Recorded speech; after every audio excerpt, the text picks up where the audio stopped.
Welcome, everyone. I know we have several people still logging on, but I think I'd like to go ahead and get started today. But pleased to have you with the AESA today as we present the webinar on accessibility and remote learning. We're very fortunate again today to have with us our AESA business partners, Microsoft, who has had up and really helped us at this time as we look at trying to help our members and the districts that they serve being able to provide multiple resources. We really appreciate the partnership that we have with Microsoft. Today with us, we have from Microsoft, Mike Tholfsen and Rachel Berger, who will be presenting on this topic. And we know this is a timely topic right now, as you're looking at accessibility issues related to the remote learning. And very thankful, again, to have you with us. We think this will be a good session. I want to quickly get off so that we can get on with our webinar. Look down at the bottom of your screen. There's a folder that says Q&A.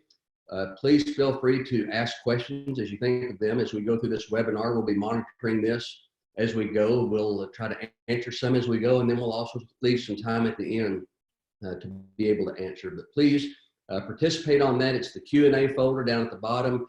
As you have questions, please jot those down. But again, thank you, Microsoft. Thank you, Mike and Rachel. And at this time, Mike, I will turn it over to you to begin and share what you had to share with us today. Great. Thanks, John. And hello, everyone. My name is Mike Tholfsen from the Microsoft Education team. I've got spotty internet at home, so I'm going to hide my video for most of this, but I figured I'd at least try and show you my face before I switch over to slides. So thanks, everyone, for joining today. And so now I'm going to share my desktop here. Give me just a second. And John, if you could just confirm that you can actually see my slides before I get going. Yes, you can see them fine. Great. So I work on the Microsoft Education team, and I'm a product manager working on the inclusive classroom and accessibility. I have my email here and Twitter for people who want to reach out directly, and I'm going to show a lot of things today that you might have questions on. I also, Rachel Berger is going to be helping answer some questions behind the scenes, and I might have her briefly join. And Rachel is working with me on inclusive classrooms. She was going to be presenting more with me today, but due to some things that we weren't able to get a hold of, we're just going to mainly have me present, and Rachel's going to help answer behind the scenes primarily. So just a background there.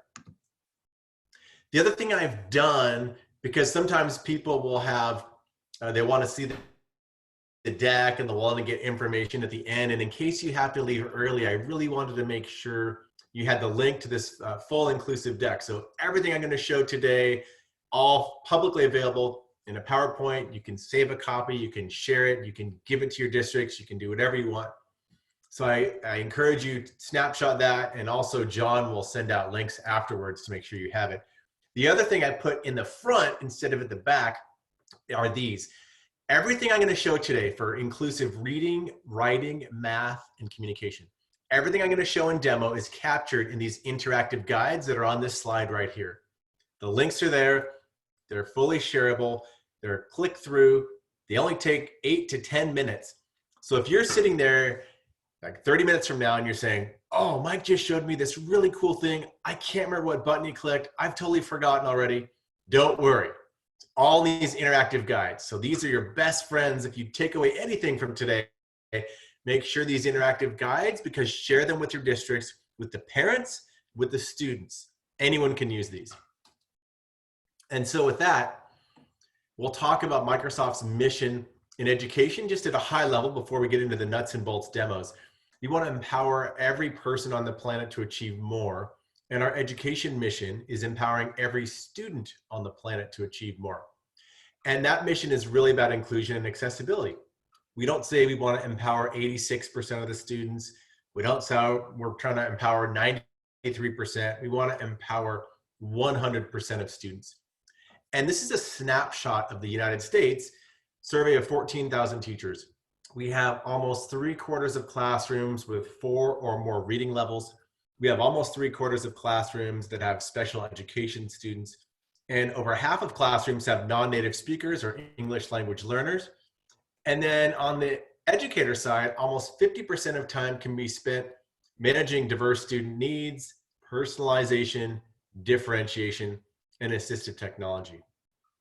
So Microsoft would like to make sure we enable students to gain independence. And I think in a world of distance and remote learning, this is going to be that much more difficult, because now they're really going to be independent, because especially students that need the extra assistance at home. Teachers want to empower and engage every learner, but having to do that remotely or through distance learning, and our tools can help. And then how can educators and schools still provide equity and inclusion? And that's a top challenge that I hear about across the United States during these times of distance learning, is how do we keep students and bring every student along? How do we keep things accessible? How do we make sure the parents can still be engaged even if they don't speak the native language? So a lot of really challenging topics to get amplified during distance learning and remote learning. So this slide here is, we're not going to go into detail of every single thing on this slide. But if you want to know how Microsoft thinks about accessibility across the board, these are the 6 categories we talk about. And you hear a lot about visual and hearing typically, but you hear less about learning or neurodiversity. And we'll be talking more about those categories today. But there's a link right here, this link right in the slide, this accessibility sway link at the bottom that I'm going over. The thing I hear most about, and you might hear this in your own mind today while I'm presenting, is, oh my gosh, I had no idea I had access to all these things, and it's all free, and my districts or my states already have it. We could have been helping all these students and we just didn't know. So don't let that be you. This way here dives deep into each of these categories, so you can send it to your special ed directors, send it to your speech pathologists, send it to your parents, send it to your school leaders. Everything in here is documented and it's all free, and you have access to it in most cases. But I'm going to dive in today on the inclusive classroom. So there's 4 topics. There's reading, writing, math, communication. And all the capabilities in here are inclusively designed, so they help students that are struggling, but they'll help mainstream students, they'll help younger students, they'll help older students. Through the power of inclusive design, it will help a student that is very dyslexic, but also help a mainstream student with reading, or someone who doesn't know the native language quite as well. And that's the power of inclusive design. The other thing to keep in mind is all of these tools, because they are built into the free versions of Office, and some of them are built into Windows, these are tools that will travel with them outside the classroom, into higher education, into the workplace, wherever that student might go. Many students leave school and they don't take those accessible and assistive technology tools with them because they're stigmatizing, or they're too expensive, or they're too complicated. We like to say everything you're going to say here is built in, mainstream, non-stigmatizing, and free. And so with that, we're going to just dive right in to reading, because reading is probably the most critical of those 4 skills, because that helps you access content. And so I'm going to flip now into the browser, and I'm here in the free version of Microsoft Word. Now, many of you might be thinking, I didn't know there's a free version of Microsoft Word. Well, there is. And it's free in Office 365. It's a web app. It's free for parents at home and students at home in the web. So you can go to office.com, or you can go in Office 365, and all of your schools have free web accounts. There are free web versions of Word, Excel, PowerPoint, OneNote, Outlook, Teams, Forms, all free. So in the free version of Word right here, I'm going to go to the View menu. So in Word, I go to the View menu, and there's this button called Immersive Reader. And when I click this button, what you're going to see is I've simplified the page, and we call this reduced distractions. Now at the bottom, there's a play button. And when I click that, and actually I'm going to ask Rachel, maybe just confirm verbally if you hear this, because I want to make sure the audio video is coming through. I'm going to click play, and you should hear text to speech when I click this button at the bottom. The study of Earth's landforms is called physical geography. Great, so you can hear it. Landforms can be mountains and valleys. So we have built-in text-to-speech, word and line highlighting. Now that's not revolutionary, but this is part of Word, and it's free. I can change the voice speed. I can make it read faster. I can make it read slower. I can choose a male or a female voice with the settings right here. I can also go to the text preferences in the upper right, and I click on that. So we know from research in science, there's something called visual crowding that some people experience. And the way the immersive reader was designed was we took the latest science and research around reading and we focused to build these tools and make it easier to read. So if I click increase spacing right here, we reduce visual crowding by increasing line, letter, and word spacing. I can change the background color. Many people don't like to read or have challenges reading with a white or black background. So we've got many colors that are tuned for accessibility to overlay, and for some people that can help with reading. I can also change a couple of fonts here. I'm going to make the text size much bigger. So in the upper right, I'm scrolling to make that text big. So think about dyslexics that might want short line mode. Think about early readers and emerging readers. Think about someone with vision impairments. Think about someone who's a non-native speaker. So very easy for me to customize the way that those things look. Now I'm going to click on grammar options in the upper right, and now we're going to get some really powerful capabilities that are pretty unique to this solution. So a lot of people do teaching breaking words into syllables. I'll clap going syllables. Well, with a single click on syllables here, I break all these words into syllables. This is very common with Orton Gillingham and students with dyslexia. It's common with English language learners, early readers. I can also highlight parts of speech. So I click on nouns and it highlights all the nouns in purple. I click on verbs and they're in green. I click on adjectives, it's in blue. I click on adverbs and I can customize the colors. So maybe for verbs, we want to say red, and maybe I want to turn off adjectives, and maybe I'm colorblind and I can't distinguish red or other colors.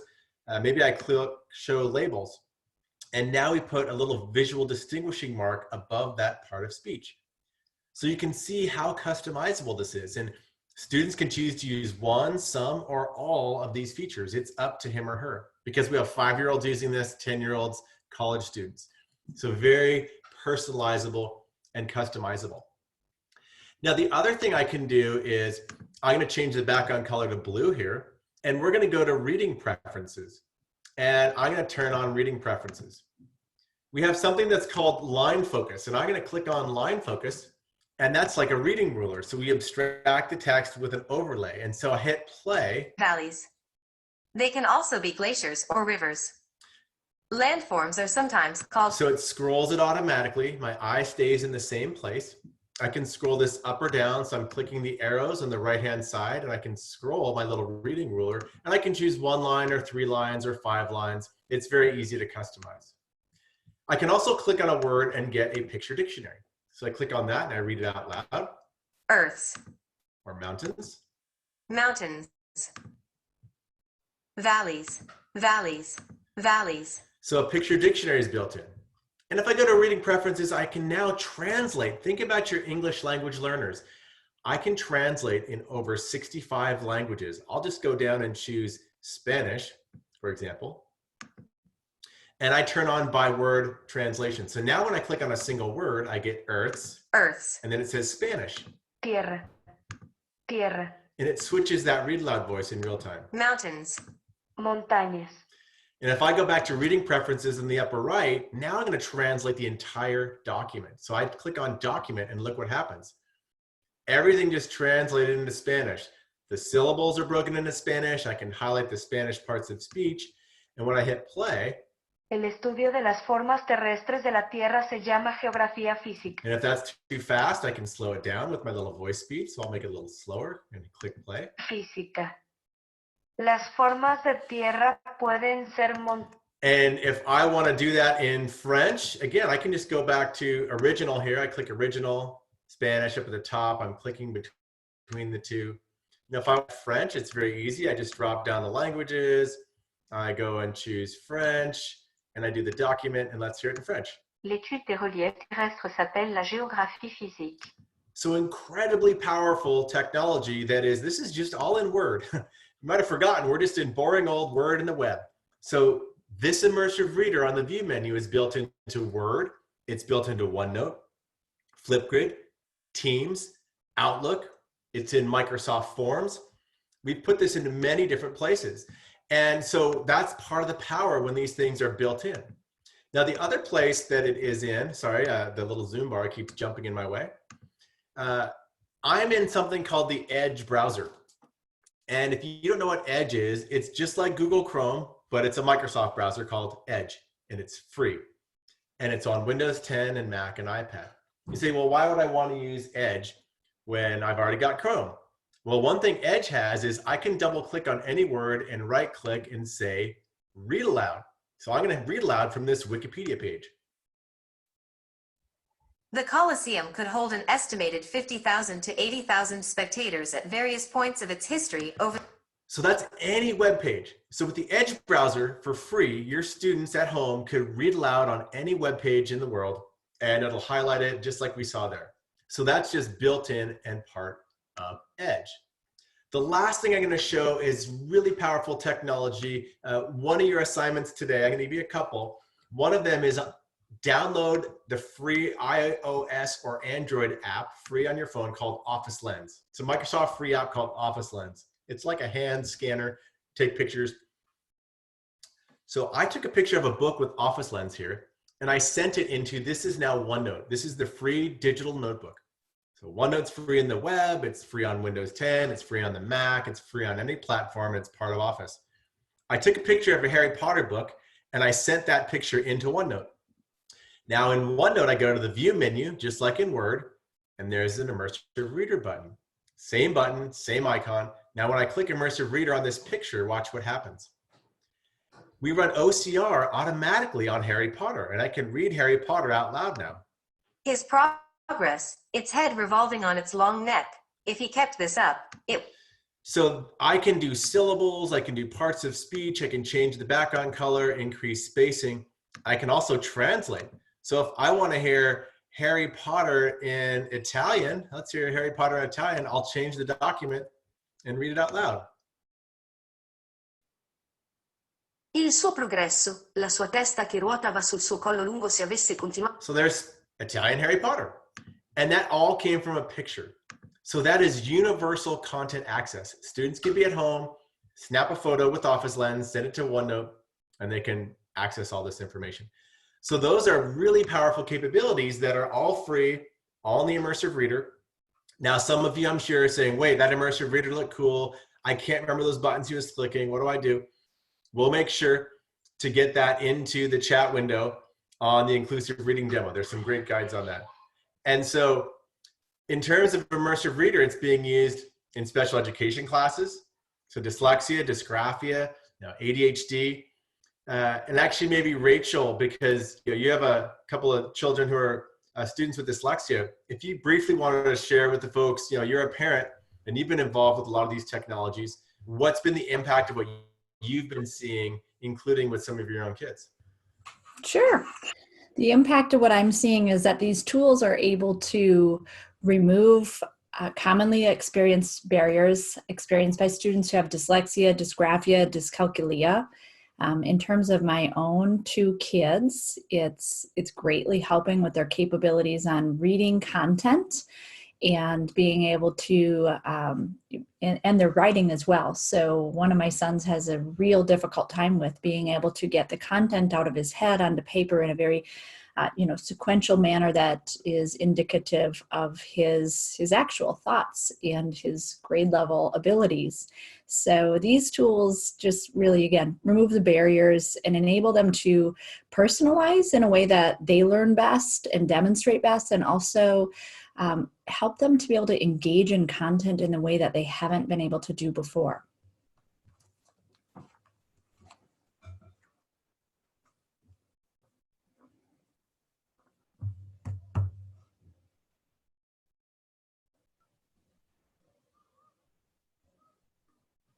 Mike, we don't have audio. There we go. Sorry.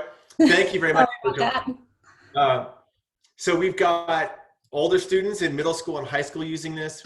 We have early readers, 5-year-olds, 6-year-olds, emerging readers using the Immersive Reader. We have practicing sight words. And this is a great quote. I mean, somewhat to what Rachel was talking about. This is a quote from an educator in Argentina.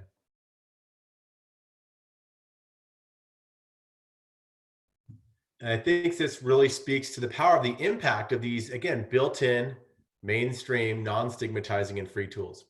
There's a lot of people out there in the United States that don't know a lot about dyslexia.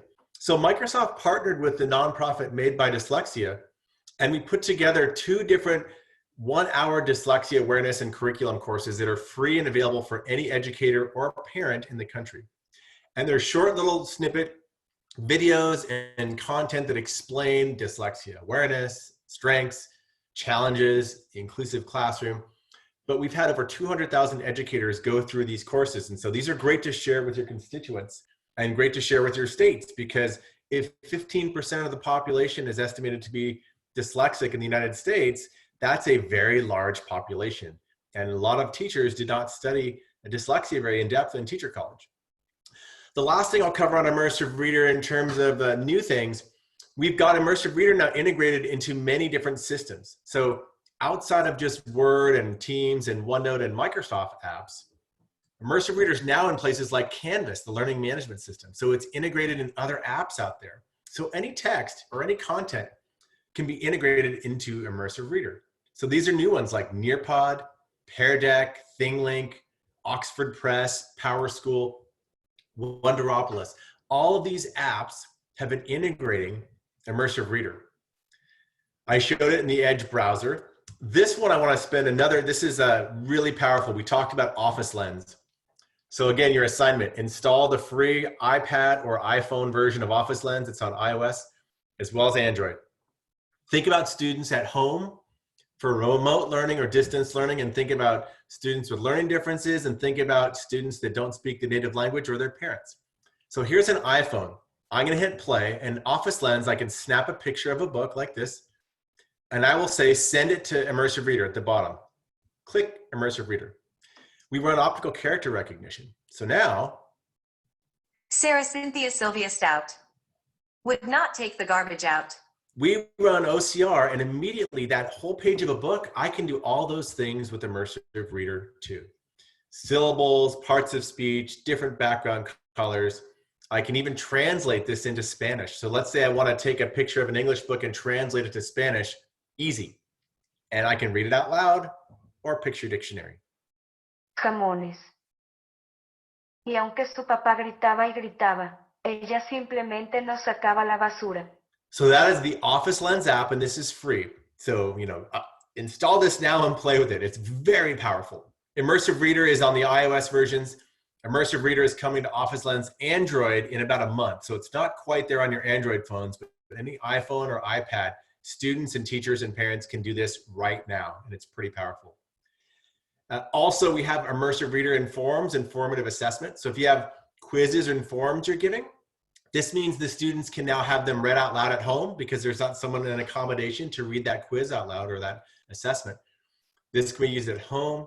You can translate content in the Immersive Reader. It's fully built into forms.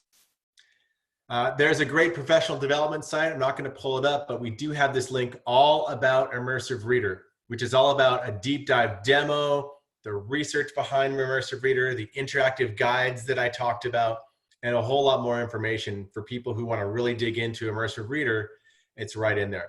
And Mike, all of those things are pasted in the chat right now. Oh, great.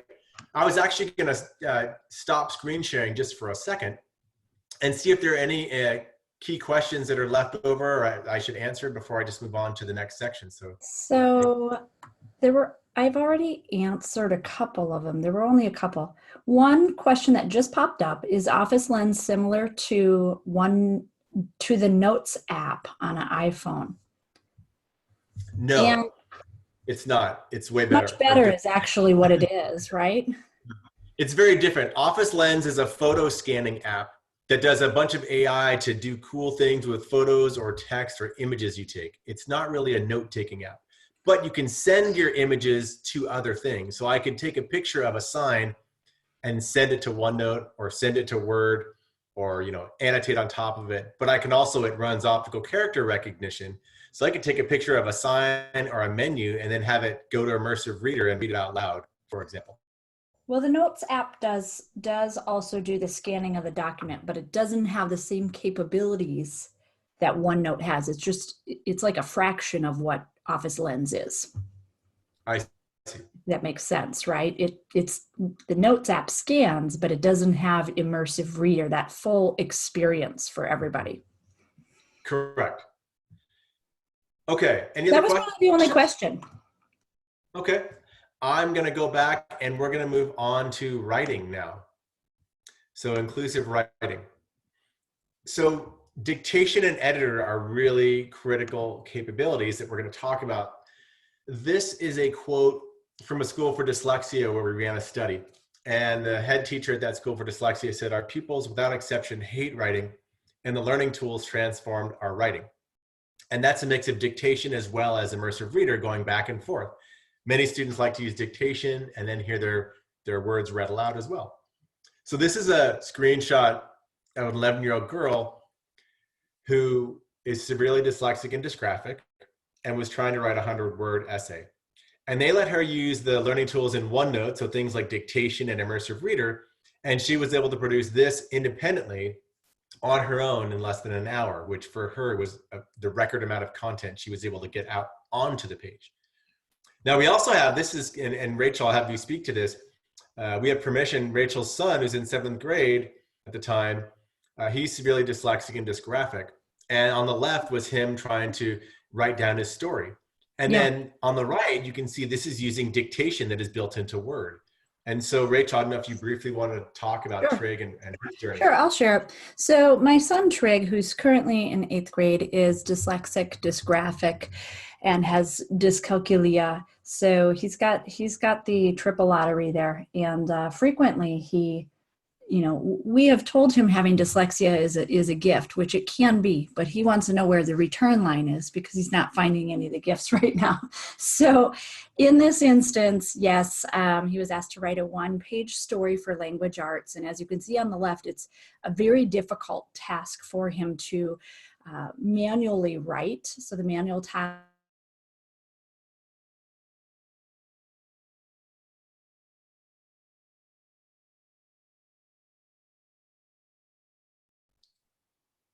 Can people see? Can someone confirm that they can see just before I go?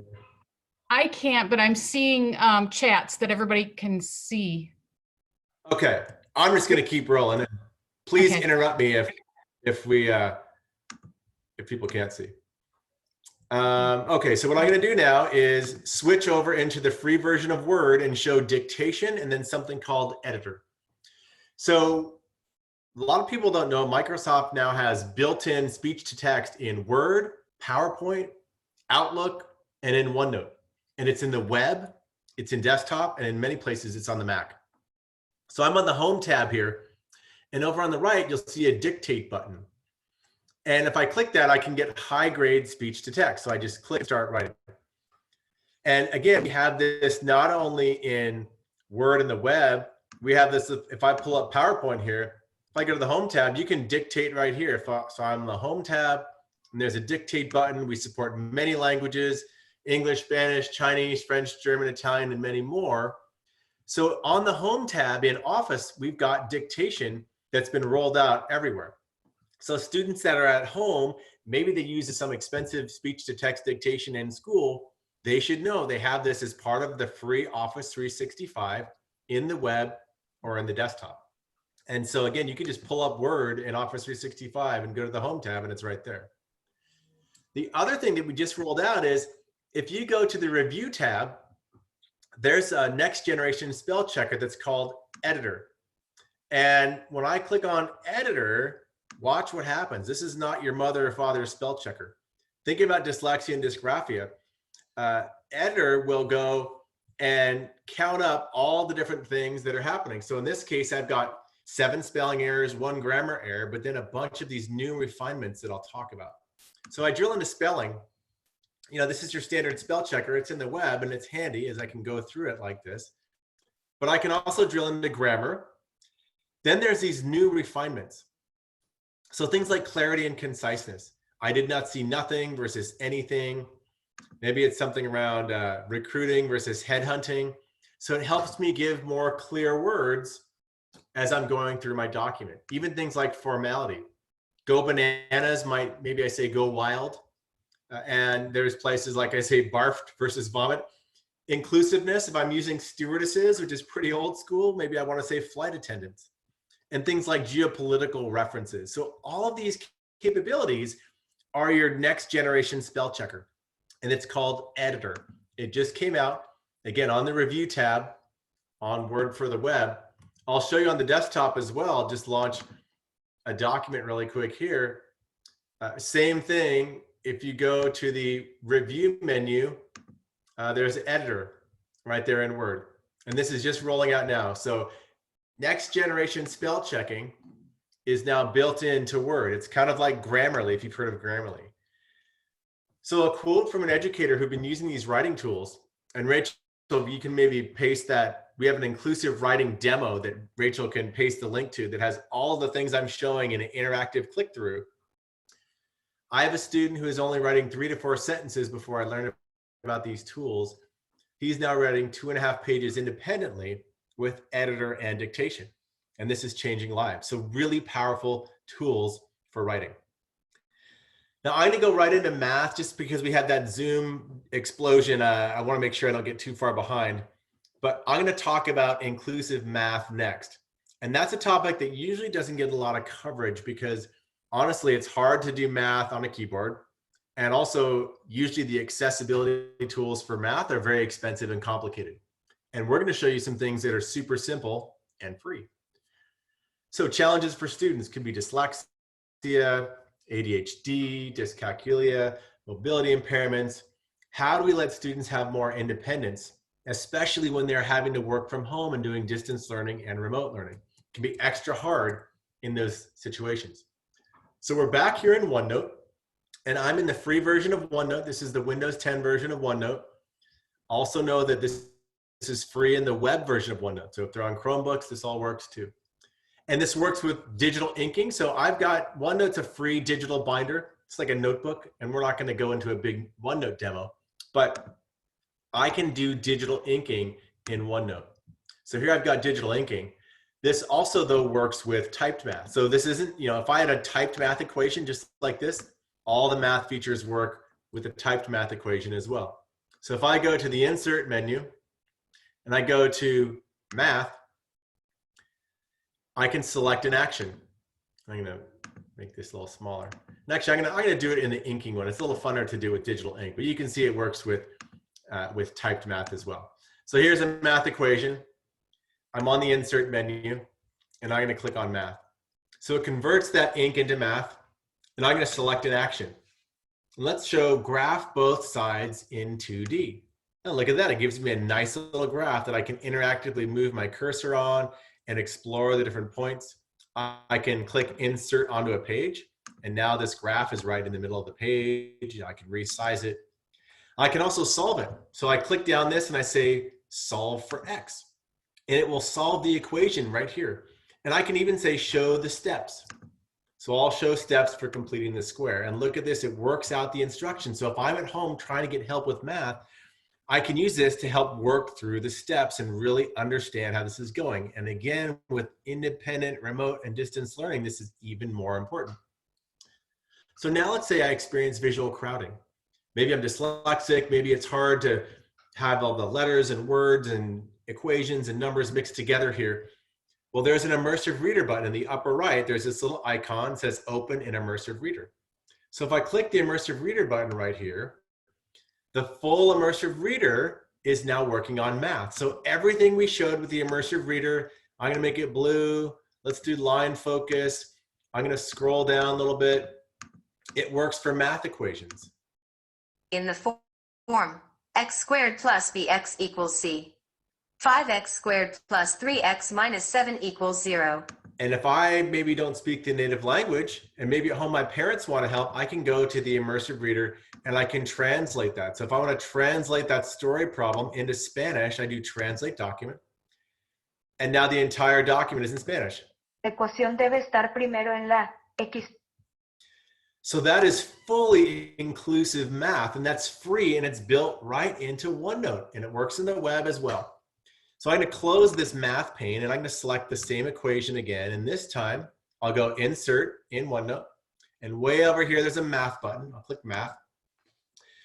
We're going to select an action just like before. So same pattern, solve for X. But now instead of showing steps, there's another button called Generate a Practice Quiz. So let's say I'm at home. I have an assignment. I've been studying for a quiz, and I want more practice. And mom and dad can't help because either mom and dad can't do that level of math, or mom and dad don't speak the native language and it's too hard for them to read. So if I click this generate a practice quiz button, it's going to ask me how many questions would you like, assuming my internet works. Oh, sometimes internet spotty. Let's try again. So how many questions would you like for this quiz? And I'm going to say 3 questions, please. Generate a quiz. So it's going to look at this equation up here, 5x squared plus 3x minus 7 equals 0. And using our, oh, my internet, yeah, unfortunately, my internet is barfing. I don't know if I can get this again. It's going to say, what it'll do is it'll automatically generate a Microsoft form. And what it'll do then is have a form on the page that is full of questions similar to the other one. I'm going to try that again. I apologize. And we're having all sorts of technical difficulties today. Let me try to generate my form one more time, because this one is pretty cool. So I'm going to go to the insert menu. And if my Zoom toolbar keeps jumping in my way, and we're going to click the math button. I'll select an action. We'll solve for X, and I'll say generate a practice quiz. Hey, Mike.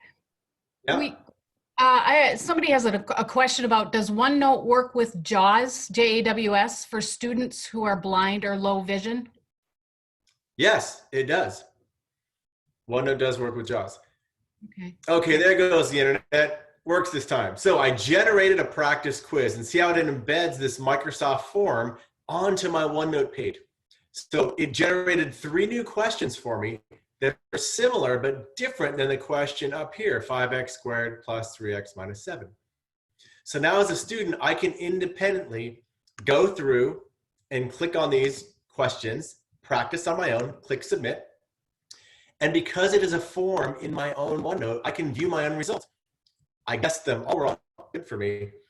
It shows me which questions, though, are correct. And so I can now independently practice this at home without the help of parents. And I can plug in these equations and try to work out the steps because I have that math solver over there. So these are fully built in and free and part of OneNote right now in web, as well as Windows 10. These math tools are coming to the iPad pretty soon. And so I want to make sure people knew about those tools that are part of OneNote.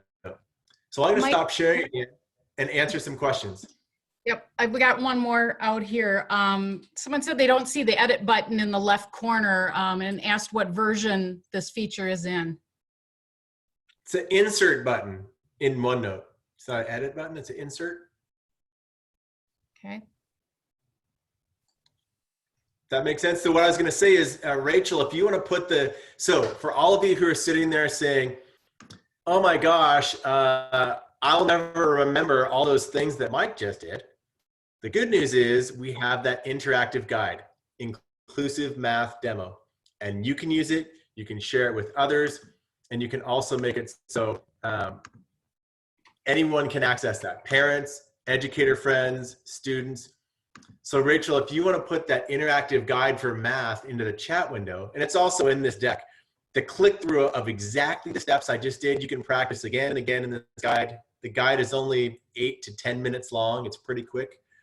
And it'll explain exactly how to do what you just saw me do. And the guide is shareable, so students can practice it too, not just educators. Is that helpful? I think I don't have any more questions out there right now, but yeah, we will share all this information to everybody who's registered Okay.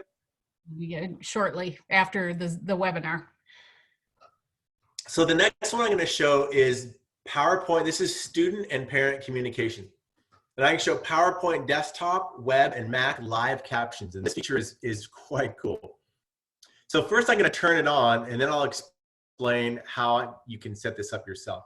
So think about if you're presenting, especially remotely, you're talking to some people. I'm going to turn on live captions. So what you're going to see across the top is me captioning in Spanish in real time.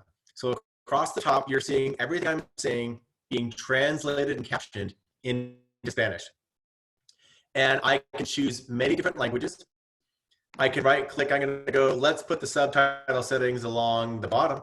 Now I see Spanish on the bottom. Maybe I want to choose a different language. I'm going to choose Arabic. So I'm going to choose my captioning language to be Arabic. And now what you're going to see is the captions are going to start up, but they're going to go from the right side of the screen to the left, because that's how Arabic is written, and that's how you would read it when you're captioning. So this allows you to inclusively present and subtitles your presentations, including over a remote connection, just like this. So if you're talking with families, you could be doing this. Now you might wonder, okay, how did he set that up? So in PowerPoint, if you go to the slideshow tab, what happens is there's this always use subtitles and subtitle settings. So if I drop down subtitle settings on the slideshow tab, I can choose the subtitling language.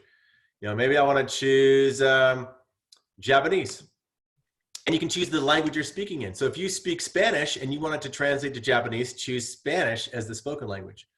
And you can say always use subtitles. So maybe every time I start PowerPoint now, what it's going to do is start captioning in Japanese.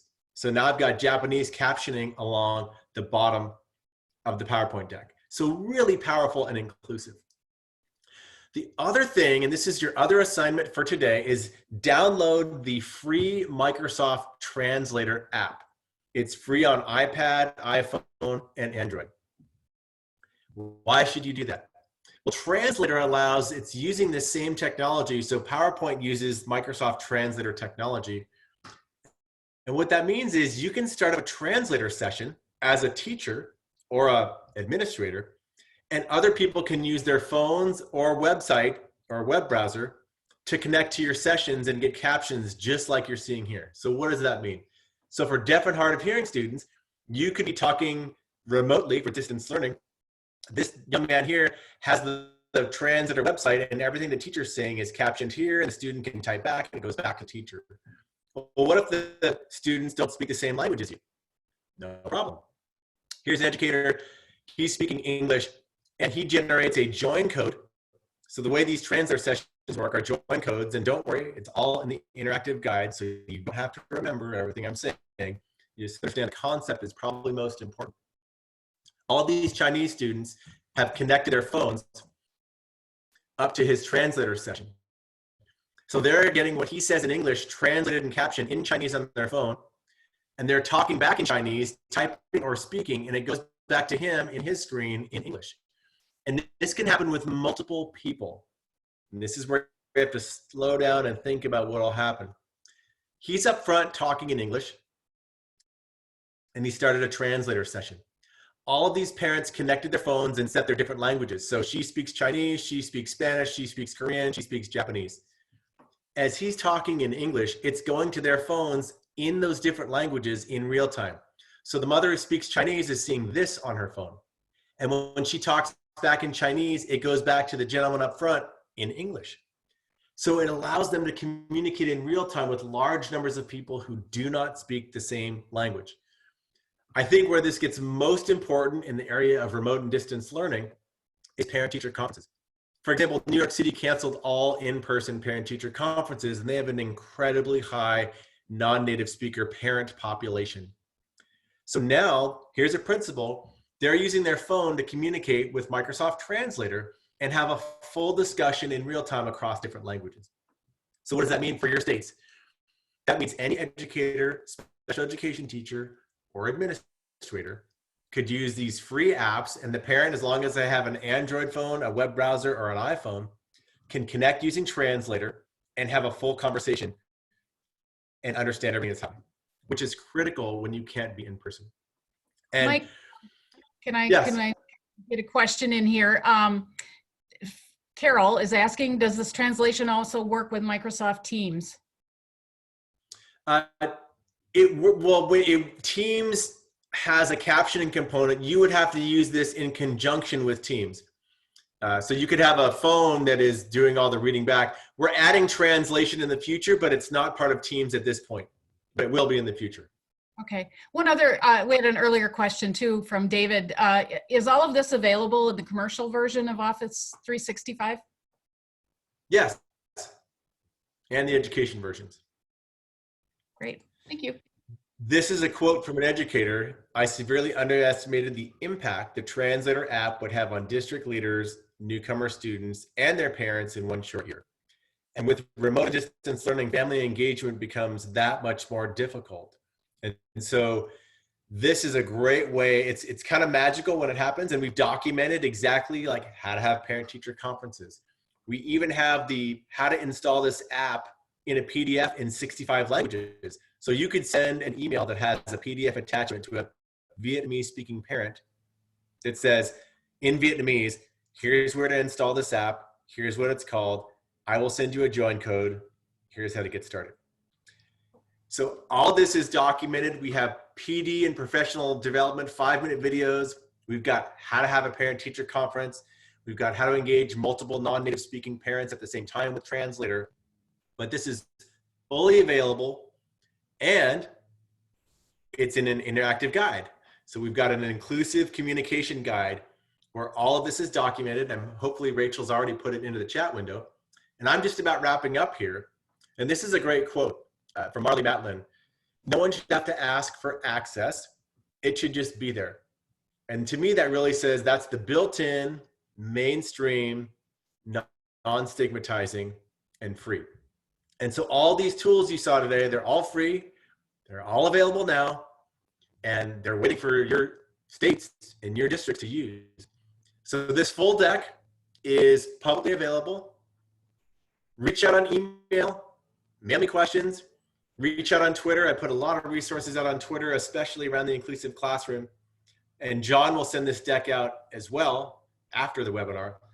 And I'll put this back up again, because I think this is maybe the most important thing you can take away. These are those 4 interactive guides where every single thing I showed today is covered in 8 to 10 minute chunks, these interactive guides. Each of them is about 8 to 10 minutes.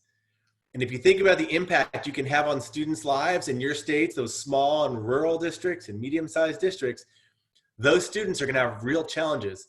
And so really encourage you to make this available to the parents, to the teachers, to the school boards, whoever needs it. It's all free and all available. And with that, I'm happy to answer the last couple of questions, and I'll hang out for just a couple more minutes. I'll watch to see. Rachel was signed out. She got kicked out and could not rejoin as a panelist. So. Oh, okay. Well, let me look at the chat window. Oh, okay. I can type in the interactive guide. Yeah, make and sure those 4 guides go out into the mail as well, Anne, that they send out. Yep. I will email those out. I've got them. I copied them, and we will make sure that everybody gets it along with the slide deck from today, and hopefully a recording of the webinar. Yeah, and I don't know if there's a way for you to fix up the part where we're all getting booted, like if you can video edit that whole mess out or not, but I'll let you figure that one out. We'll sure try. We apologize. I think that I think it was a Zoom issue because I kept recording. I didn't end the meeting, and so I'm hoping that it all recorded. Okay, so we'll get it out to everybody.